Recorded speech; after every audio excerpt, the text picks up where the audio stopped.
This is the Thoughtful Travel Podcast. I'm your host, Amanda Kendall of the notaballerina.com travel blog. Every episode I'll share travel tales from several fellow travel lovers, and together we hope to entertain and inspire you, remind you of some of your own great travel experiences, and encourage you to hit the road again soon.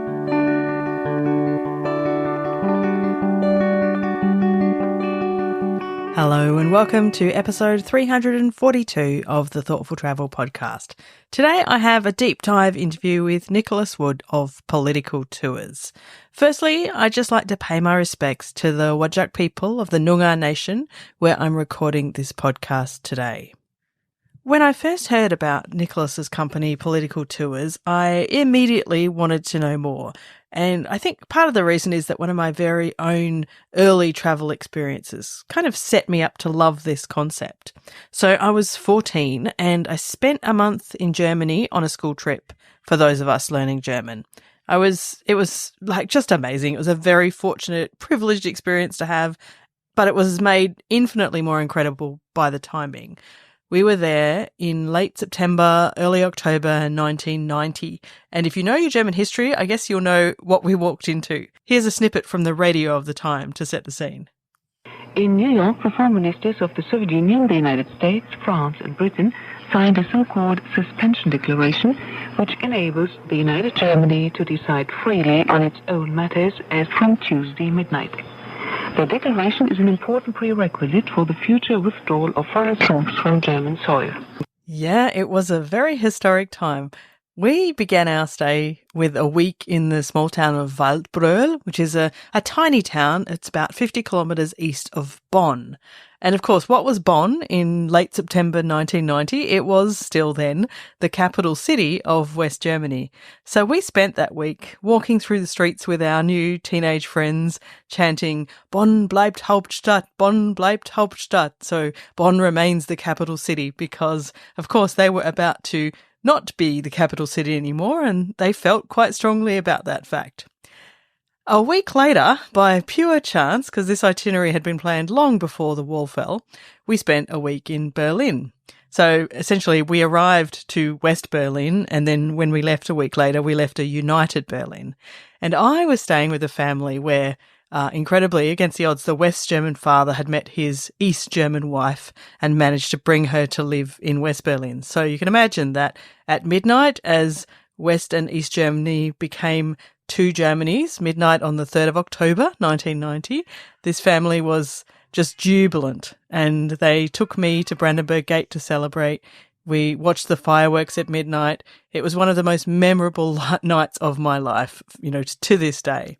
I went on to study German history in my last couple of years in high school, later ended up living there for a few years, and have, an ongoing interest in German politics to this day. So the concept of political tours absolutely grabbed me immediately. Now, Nicholas Wood has run political tours since 2011, and they do basically exactly what it says on the tin. They take small groups of travellers to places where the politics is interesting, and they do a deep dive. So it really is one of the ultimate learning from travel kind of experiences, I think, where you're deliberately trying to understand more about local people and what makes them tick, what their life's really like. And I think if you can begin to understand the multiple sides of political thought in a country, then you obviously will have a much better understanding of the people as a whole. And of course, lots of history and other kinds of learnings to boot. So I started out by asking Nicholas how political tours originally came about. I used to be a correspondent, foreign correspondent for the New York Times, and before that for the BBC. I was based in the Balkans, which was a pretty sketchy place in the late 90s and early 2000s. But I used to have family and friends who'd come out and visit me. I lived in Pristina. Pristina has to be one of the ugliest cities in all of former Yugoslavia, but I absolutely loved it. And I would take them around, and they were amazed. They were absolutely amazed. They had an incredible time. So I always thought that there was something there. And then in about 2007, I needed to do a really long drive. I by that stage had moved to Ljubljana, which is the most beautiful city to live in, possibly in the Balkans. And I had to drive 900 kilometers And, oh, God, I can't face this drive all by myself. And I've got to get there within like 8 hours. And I said, right, I'm going to find a hitchhiker. And I went to a youth hostel and I found a guy. He was Californian. And he said he was interested in going to Dubrovnik. And I said, forget Dubrovnik. You want to go to Pristina.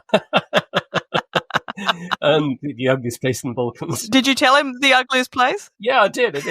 And he followed me around. And so that was in the lead up to Kosovo declaring independence, which everyone knew was going to happen. Yeah. And he followed me for 3 days. And he had an incredible time. He was a graphic designer from LA. And he was just blown away. And that sort of crystallized it. I thought, why can't ordinary travelers get the same access as a journalist, see the world in the way that a journalist does, go off the beaten track, see ordinary people, see very powerful people and put questions to them. And it took a few years. I worked for various other people along the way after leaving the New York Times in 2008. Then 2011, we set up our first tours. And one of the first tours was to Bosnia. The surprise for me wasn't just, we had great tour leaders, experts. We had Louis Sell, who helped sign the peace deal that brought the end to the war in Bosnia. We had Kate Adie, top international war correspondent, who came out. But it was the people who also came on the tour. They were like-minded. They were interested. They wanted to know, what's this place about? They weren't judgmental. And we had some amazing characters there too. We had a guy called Jim Lowenstein. He's died since. I remember on the first evening, we were talking about, we got people to say a few words about them. And I said, well, is this your first time in Bosnia? And he said, no. And the first time I was here was with the Marshall Plan back in 47. Wow. And I thought, wow. And then his next line started with, when I met Tito. Wow. Yeah. And you had these people who bring so much interest and also so much experience themselves. And then you find a group of people who come together, and you might come from different political backgrounds and have different approaches, but it's just this incredible sort of sense of exploration, and that brings everyone together on the sort of same journey together. This is the part that sounds tricky to me. So I'm imagining, you've done, I think, some US election trips, but I'm imagining if I'm in a small group tour and, you know, the guy I have to sit next to at dinner every night is a raving Trump supporter or something like that. What do I do? Well, listen, I mean, I think you've got to understand the raving Trump supporter. You have to get to know the raving Trump supporter. You know, one of our things about going to the US elections is we spend time with ordinary families, you know, Republicans. And we were snowed in Iowa during the Iowa caucuses. And we went out. The woman who ran the hotel got the local bar opened up in a restaurant. She got a bowling alley opened up for us. She got the road cleared. The snow plows came out, and she got her friends. All of them were going to vote for Donald Trump. They were the loveliest people. They weren't sort of bananas, you know, radical in any way. This was their guy. He wasn't a Democrat. You know, he wasn't a softy Democrat. This is a guy who's going to sort Washington out. They were all behind him. So getting to know your Trump supporter is key. Yes. Sitting next to them, you know, during dinner, you might think, And I would say, yes, with the States, people come with, you know, more set opinions. Of course, you've got clearer opinions about US politics. We're much more exposed to it. But still, you're on this journey together. You're there trying to find out what makes people tick, why people do things. And there's more healthy debate on those tours, perhaps more than anything else. Yeah. But we do other tricky subjects, and we've done Israel and Palestine. You know, we used to do Ukraine. We do Ireland as well, and people have got differing views. But it's a conversation, and you're all on this sort of journey together, discovering thing, and that really has, you know, everyone's sort of drawn in together. I suppose people are self-selecting to come on a trip like this, knowing that they're going to be exposed to all kinds of political ideas, and I suppose that does leave them open to more discussion. Yeah, no, absolutely. I mean, I think it is self-selecting. Sadly, I would say one thing about what we do. It's a big operation. We use full-time correspondents who are based in the country. We fly in sometimes academics as well. It's like creating a movie or a documentary. We've got all these different locations. We've got you might see 30 or 40 different people in 1 week. You're going to be in multiple different places. And so it's a big operation that takes months in the planning. So later today, I will be on calls with a correspondent based in Mexico who works for the FT, another correspondent based in Mexico too. And we're just going to go through, you know, bit by bit by bit. And then when I go out to Mexico, I'll be there 6 days ahead. I will go to every single location that we're going to go to, meet all the people. Let me interrupt briefly here. We recorded this chat not long before Nicholas headed to Mexico, but since then he's reported in on Instagram a couple of times as they prepared to start the trip, and I thought it'd be good to share a couple of these chats. Mexico is obviously in the news because of Donald Trump and the tariffs war, but for ordinary Mexicans, the real issue is security. In the first month of this year alone, 500 women have been killed, many in domestic circumstances. It's the 8th of March, and this is a massive demonstration in favour of women's rights.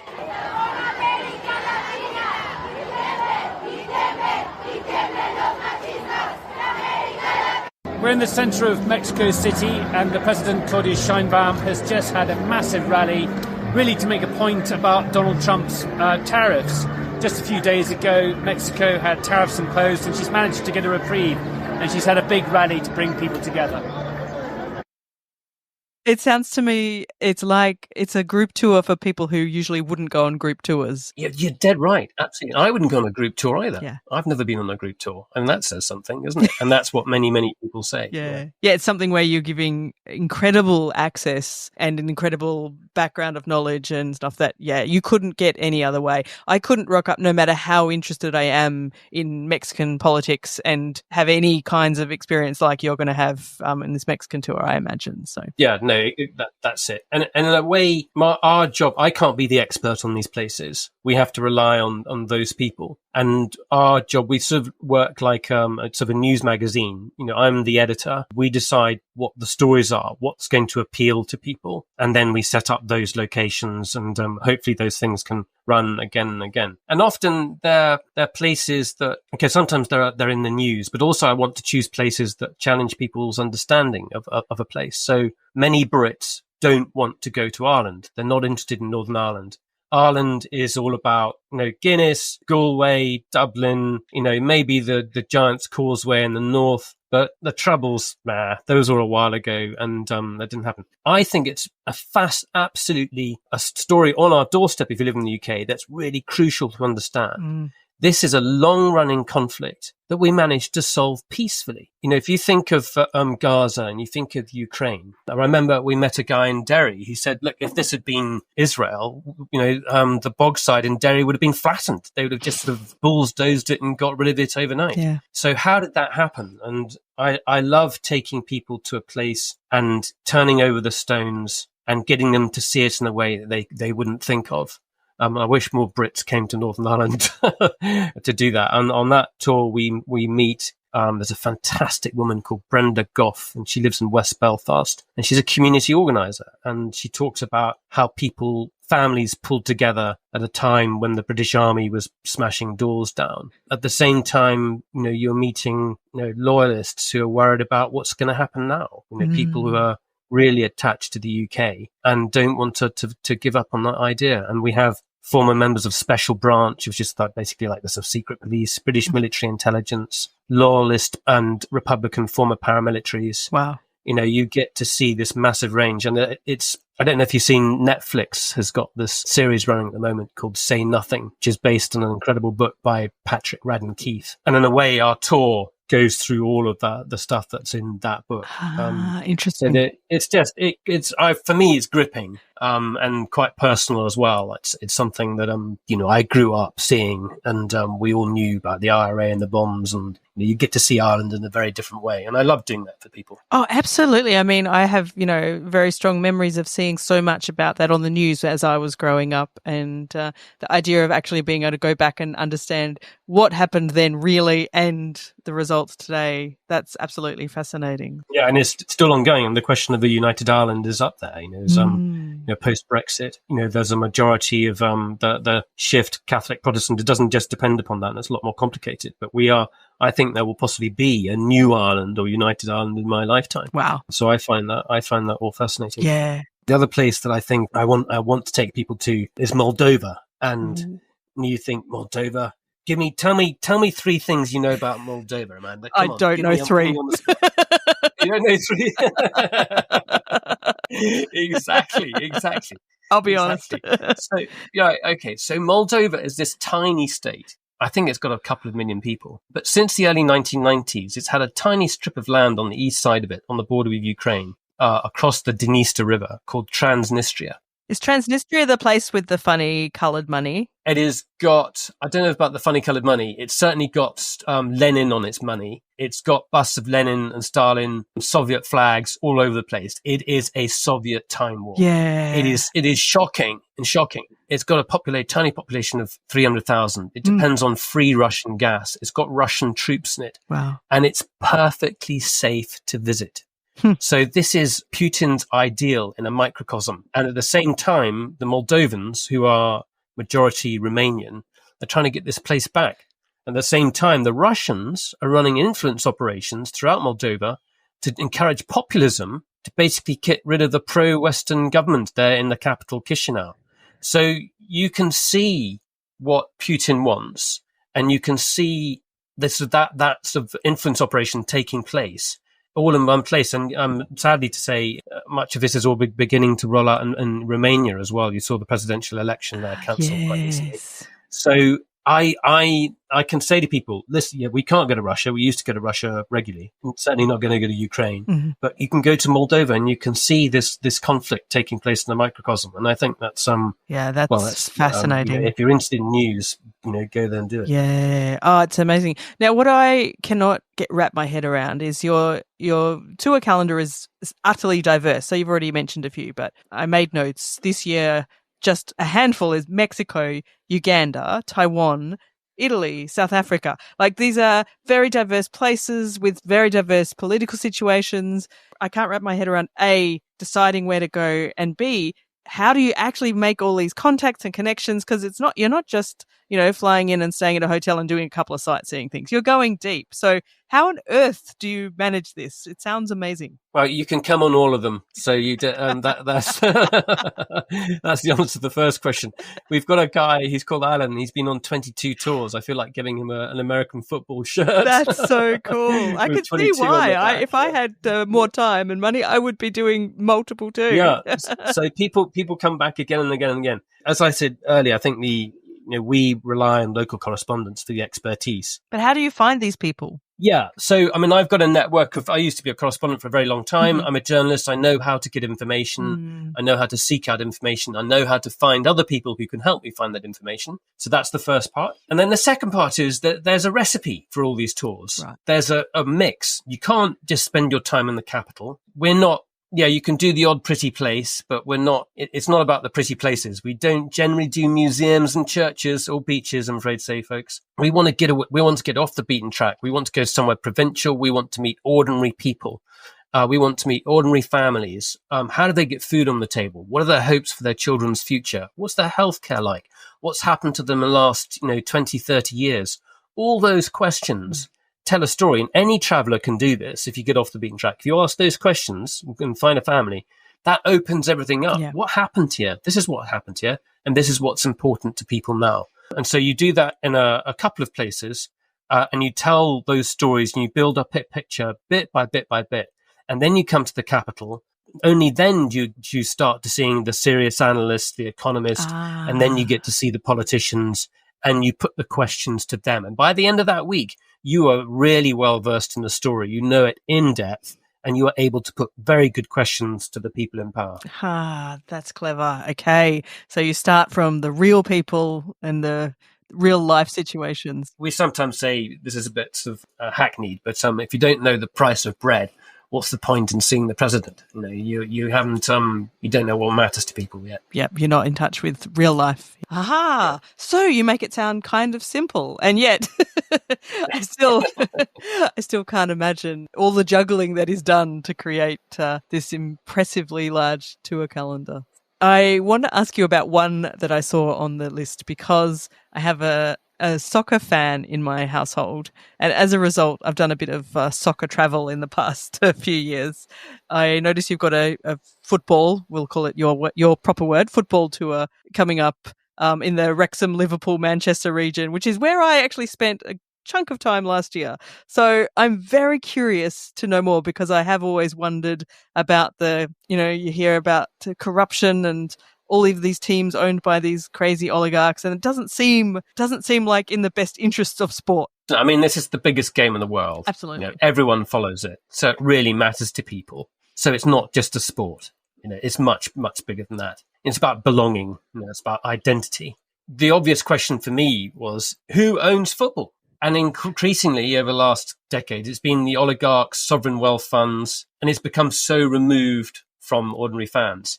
And if you look at football, it's only the very, very top clubs who are reeling in all the money. And yes, there's a sort of cascade of money coming down, but it doesn't, at the bottom end, there are lots of clubs failing. And then generally, football's a loss-making enterprise. People do it because they love it. And so what I wanted to do was explore that. Who owns the clubs, how they're run, how they relate to their communities. And there are lots of different stories. You go from, our area, Wrexham, Hollywood millionaires with a documentary, and that's an amazing story in and of itself. But what about, the smaller clubs, Bury, FC? There are clubs that have gone bust that are really important to the local. Should they remain afloat? I don't know. So I wanted to explore the story. We haven't actually set dates for that tour. Stay tuned. It's going to be a short tour. And we are doing other tours also in the UK that are they're less expensive and they tell local stories. And those stories, we might even be able to do some of this elsewhere too. But to start with, we're going to do it based in the UK, and that's based on the diaspora. What we want to do is explore the world at home. Nice. We've got one looking at Pakistanis living in Britain. We're going to have one looking at Koreans north and south. There are North Korean defectors living here in the UK, in South London. And I know quite a few of them. I know a former secret policeman, a former army officer. So let's go and speak to them, talk to them about their families, eat food with them, get the political analysis locally, give them some top experts. And yeah, we're in a short period of time, and without jumping on a plane, we hope to bring you some very complex places at home. I love that. That is the epitome of being a thoughtful traveller. You tick all the boxes that way as well. Yeah, well, it's work in process. I hope we get it up and running. We've been talking about it for some time. You listed all those tours. That's kept us very busy. I believe that. Yeah, and we're even thinking about doing Trump at 100 days as well. Oh, forgive me for those who listen to this podcast after 100 days has gone by, but I'm sure Trump will still be intriguing people for many months and years to come. Yes, absolutely. Even in hopefully hindsight in the future, when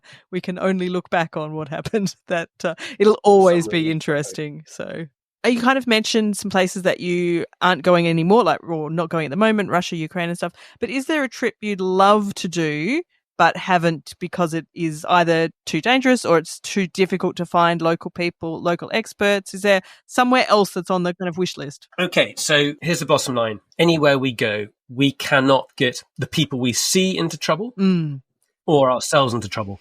And it's actually the first thing which is more important, because often it's the people living in a country who are going to get in trouble with the secret police or whatever. So you have to be very aware of the environment you're going to. What impact do you have when you go there? So if you're thinking about the thoughtful traveller, that's one of your first questions. What impact am I having here? So I won't go to Egypt because we get into trouble. Right. Won't go back to North Korea. We used to go to North Korea a lot. I think it's too much of a risk. I would love to go to Syria. I just want to see how that goes. So we'll hold out. I think as a journalist, I could go to Syria and I'd be absolutely fine.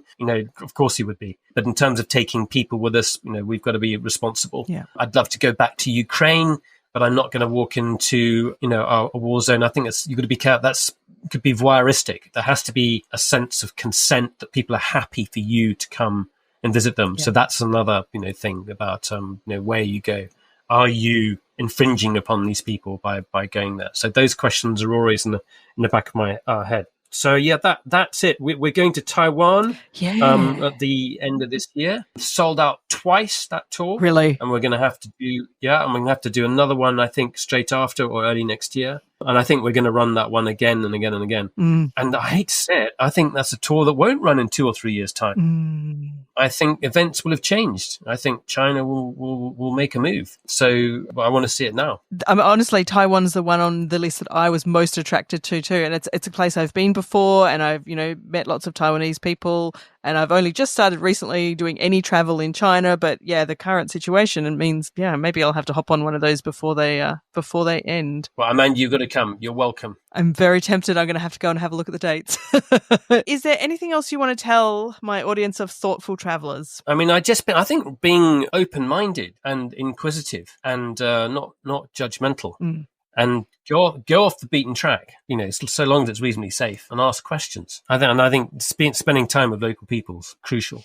I mean, I know that what we do is amazing, and you can't do it by yourself. You have to, we can go to places that you cannot. But if you can't do what we do, you can certainly walk off the tourist spot and go to places that are grossier and grimier and ask questions.